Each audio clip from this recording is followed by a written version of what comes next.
मैं Akshay Narayan Parik, assistant professor sociology, government college Bundi, आप सभी का एक बार पुनः स्वागत करता हूं राजकीय महाविद्यालय बूंदी के समाजशास्त्र के ऑफिशियल यूट्यूब चैनल में।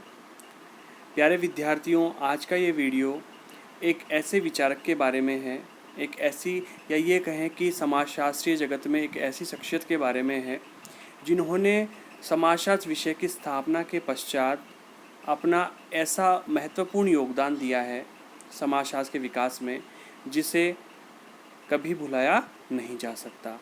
या ये कहें कि एक ऐसे विचारक जिन्होंने समाजशास्त्र की नींव को मजबूत करने का काम किया है और जो प्रारंभिक समाजशास्त्री रहे हैं विश्व स्तर पर, उनमें अग्रणी समाजशास्त्रियों में जर्मन सामाजिक विचारक मैक्स वेबर का नाम अग्रिम पंक्ति में लिया जाता है और समाजशास्त्र विषय में एक बहुत महत्वपूर्ण विचारक के रूप में मैक्स वेबर ने अपने आप को स्थापित किया है। तो आज हम लोग मैक्स वेबर के बारे में पढ़ेंगे, मैक्स वेबर के बारे में जानने का प्रयत्न करेंगे और साथ ही यह जानने का प्रयत्न करेंगे कि किस प्रकार से मैक्स वेबर ने समाजशास्त्रीय जगत में अपना योगदान दिया है। वे कौन से ऐसे सिद्धांत हैं, वे कौन से ऐसे लेखनी है, वो कौन सी ऐसी पुस्तकें हैं जो समाजशास्त्र में अपनी अमिट छाप छोड़ती है मैक्स वेबर के द्वारा। तो चलिए प्रारंभ करते हैं। सबसे पहले तो हम लोग ये देखेंगे कि जो मैक्स वेबर हैं उनका नाम क्यों समाजशास्त्रीय जगत में इतना महत्वपूर्ण है या इतने अग्रिम पंक्ति के समाजशास्त्रियों में उनको रखा जाता है। तो यदि बात की जाए तो डेविस ने एक बार कहा था कि मैक्स वेबर आधुनिक समाजशास्त्र के जनक थे। ये कोटेशन किंग्सले डेविस का बहुत महत्वपूर्ण है। क्योंकि यदि आधुनिक समाजशास्त्र की बात की जाए तो उसमें मैक्स वेबर का बहुत अतुलनीय योगदान है। डोनाल्ड मेकरे ने एक बार कहा था कि मैक्स वेबर के क्रियाकलापों पर एक मोनोग्राफ तैयार किया जाता है। तो कहा जाए तो इस करिश्माई विचारक का जन्म 14 जून 1920 को जर्मनी में हुआ था। इर्फ्रुट थुरंगिया नामक स्थान पर जर्मनी में एक संपन्न परिवार में मैक्स वेबर का जन्म हुआ था और मैक्स वेबर के पिता जो उस समय की राजनीति थी उसमें उदार दल के नेता के रूप में वर्षों तक कार्य करते रहे और वे एक प्रतिष्ठित वकील और वस्त्र व्यवसायी परिवार के थे। अर्थात मैक्स वेबर एक व्यावसायिक परिवार से संबंध रखते थे और जो बर्लिन की नगर सरकार थी उसमें भी वे कार्यरत रहे और न्यायाधीश के रूप में प्रतिष्ठित भी रहे। तो अपने पिता की इन सभी चीज़ों को जो उनके पिता अनेक राजनीतिज्ञों सामाजिक कार्यकर्ताओं से उनको मिलवाते थे, उनसे मिलने का मैक्स वेबर का अवसर प्राप्त होता था। तो जो मैक्स वेबर थे प्रारंभ से ही राजनेताओं के आदर्शों, विचारों व प्रेरणाओं से बहुत कुछ सीखते और अनुभव करते रहे और वे नवीन स्थानों पर भ्रमण करते थे, सहपरिवार रहते थे। तो इनका उनको अपने जीवन काल में फ़ायदा हुआ, उनको धीरे धीरे अनुभव होते गए और उनको बहुत कुछ इससे सीखने को मिला। यदि बात की जाए मैक्स वेबर की प्रमुख रचनाओं की तो मैक्स वेबर ने अपनी लेखनी में इस प्रकार से समझने का और समझाने का प्रयास किया है कि उनको ये अग्रिम पंक्ति के समाजशास्त्रियों में लाकर खड़ा कर देती है। तो यदि बात की जाए कि मैक्स वेबर की प्रमुख रचनाएं कौन कौन सी है तो हम देखेंगे the Protestant ethic and the spirit of capitalism, 1905 की पुस्तक है इनकी ये। अगली है the religion of China, the religion of India. अगली है the theory of social and economic organisation, 1922 की पुस्तक है ये। और द सिटी, ये भी 1922 की पुस्तक है। Ancient Judaism, essays in sociology, the methodology of social sciences, general economic history, the rational and social foundation of music.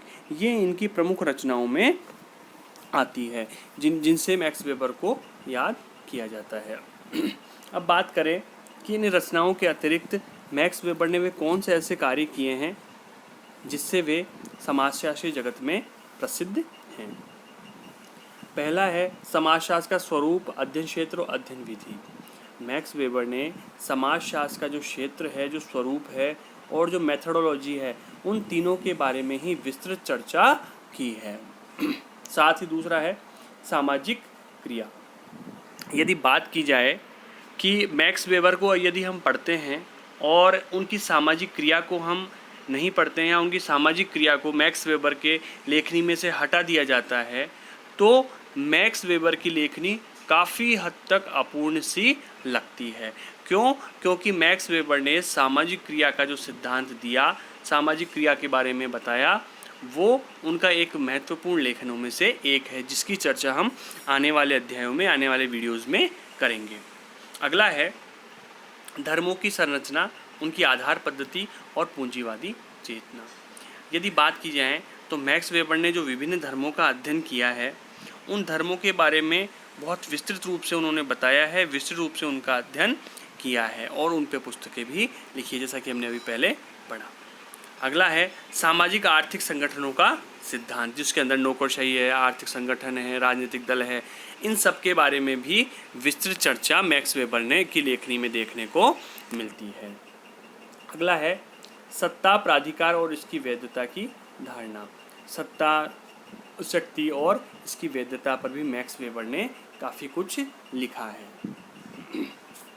अब बात करते हैं हम लोग जो इनकी जो प्रमुख पुस्तकें हैं, उनमें से कुछ पुस्तकों का हम विश्लेषण करेंगे या कुछ पुस्तकों के बारे में जानने का प्रयत्न करेंगे। सबसे पहले तो the Protestant ethic and the spirit of capitalism, जो इनकी 1905 की पुस्तक थी। इस पुस्तक में का जो शुभारंभ हुआ था वो 1903 से लेकर 1905 में यह पूर्ण हुई थी, अर्थात 1903 में इन्होंने लिखना प्रारंभ किया था और 1905 में ये पुस्तक पूर्ण हुई थी। इस पुस्तक के अंदर वेबर ने पूंजीवाद के विकास में प्रोटेस्टेंट धर्म के आचारों के प्रभावों को स्पष्ट किया है कि जो प्रोटेस्टेंट धर्म है उसमें उसका पूंजीवाद के विकास में क्या योगदान है या उसका क्या प्रभाव पड़ता है।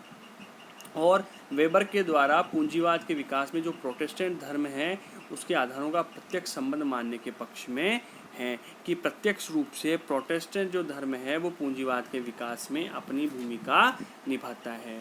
और इसी कारण जो गैर प्रोटेस्टेंट धर्म वाले हैं, पूंजीवादी वास्तविक रूप से विकसित नहीं हो सका है। जहाँ प्रोटेस्टेंट धर्म नहीं पनपा, वहाँ पे वास्तविक रूप से पूंजीवाद का विकास नहीं हो सका। और इन्होंने एक जो कन्फ्यूशियस है, बौद्ध है, ईसाई है, यहूदी है, इस्लाम है और हिंदू, इन 6 धर्मों का इन्होंने अध्ययन प्रस्तुत किया है। अर्थात इन 6 धर्मों का विस्तृत विवेचन मैक्स वेबर के द्वारा किया गया है और धर्म के समाजशास्त्र का अध्ययन उनके जीवन काल में पूरा नहीं हो सके था। जो उनकी पुस्तक थी उसमें उनके जीवन काल में वो पुस्तक पूरी नहीं हो सका था। अभी उनको 3 पुस्तकों में संपादित, अनुवादित और प्रकाशित कराया गया। ये जो 3 पुस्तकें, the Hindu social system, the religion of China, Confucius and fascism और एनिशिएंट जूडाइज्म, ये तीनों पुस्तकें हैं जो कि इसको अब प्रकाशित और संपादित करवाया गया है। जो मैक्स वेबर के जो लिखित निबंध थे उनका संपादन अंग्रेजी भाषा में टालकट पार्सन्स ने the theory of social and economic organisation नाम से कराया है। जो भी एसेज वगैरह मैक्स वेबर के द्वारा लिखे गए हैं उनको टालकट पार्सन ने अंग्रेजी में अनुवादित किया और संपादित करवाया। और the theory of social and economic organisation जो टालकट पार्सन्स की पुस्तक है 1947 की, उसमें उन्होंने मैक्स वेबर के इन सभी निबंधों का संकलन किया है। और इसके अतिरिक्त मैक्स वेबर के चुने हुए निबंधों का संकलन 2 अन्य पुस्तकों में भी किया गया है। पहली है from Max Weber essays in sociology 1946 की है। दूसरी है Max Weber in the methodology of the social sciences, दूसरी ये पुस्तक। इन दोनों पुस्तकों में पार्सन्स ने मैक्स वेबर के कार्यों का या मैक्स वेबर के लिखित कार्यों का अपनी पुस्तकों में संकलन किया है। इसी के साथ यदि हम बात करें कि जो मैक्स वेबर था उनका जो सोशल कॉन्टेक्स्ट था, सामाजिक संदर्भ था, वो किस प्रकार का था, तो जब वेबर जब आए थे, वेबर और जॉर्ज सिमेल दोनों लगभग एक ही समकालीन थे, दोनों लगभग साथ के थे। तो जो सिमेल और वेबर में दोनों में बहुत समानताएं हमें देखने को मिलती थी कि वेबर कहते थे, वेबर और सिमेल दोनों ही इस बात के समर्थक थे कि समाज का जो अध्ययन विश्लेषण है वो अधिक से अधिक वस्तुनिष्ठ आधार पर किया जा सके। तो जिस प्रकार से जॉर्ज सिमेल ने समाज का अध्ययन वस्तुनिष्ठ आधार पर करने का प्रयत्न किया, उसी प्रकार का प्रयास मैक्स वेबर के द्वारा भी किया गया। लेकिन इस समानता के होते हुए भी मैक्स वेबर और जॉर्ज सिमेल में एक महत्वपूर्ण और बहुत बड़ा अंतर देखने को मिलता है। कैसे मिलता है? जो सिमेल थे, सिमेल ने अपनी जो समकालीन राजनीतिक और सामाजिक लड़ाई है उससे अपने आप को पूरी तरह से पृथक रखा, उससे अपने आप को पूरी तरह से अलग रखा। अर्थात उन्होंने जो सामाजिक और राजनीतिक लड़ाई है उन समकालीन परिस्थितियों में उससे अपने आप को नहीं जोड़ा और वे स्वयं को यहूदी धर्म से भी अलग समझने लगे। जहाँ वो विश्वविद्यालय में वो पढ़ते थे वहाँ भी उन्होंने किसी प्रकार की राजनीतिक या सामाजिक लड़ाई में स्वयं को सम्मिलित नहीं किया। अब जब ये स्थिति थी कि सिमेल ने स्वयं को अपने आप को इन सब चीज़ों से अलग कर लिया था, तो उनके लिए जो वस्तुनिष्ठ मेथड है, जो ऑब्जेक्टिव मेथड है, उसको अपनाना एक सरल कार्य बन गया था। वे इस दुनिया में रहकर भी इस दुनिया के बाहर की बात करते थे।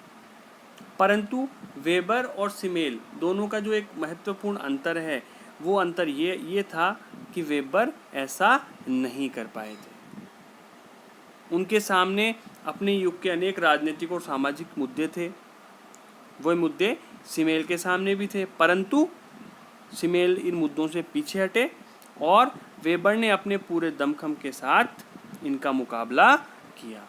कहने का तात्पर्य है, वेबर इस दुनिया में रहकर इस दुनिया की चर्चा करने में विश्वास करते थे, जबकि जॉर्ज सिमेल इस दुनिया में रहकर बाहर की दुनिया की बात करते थे।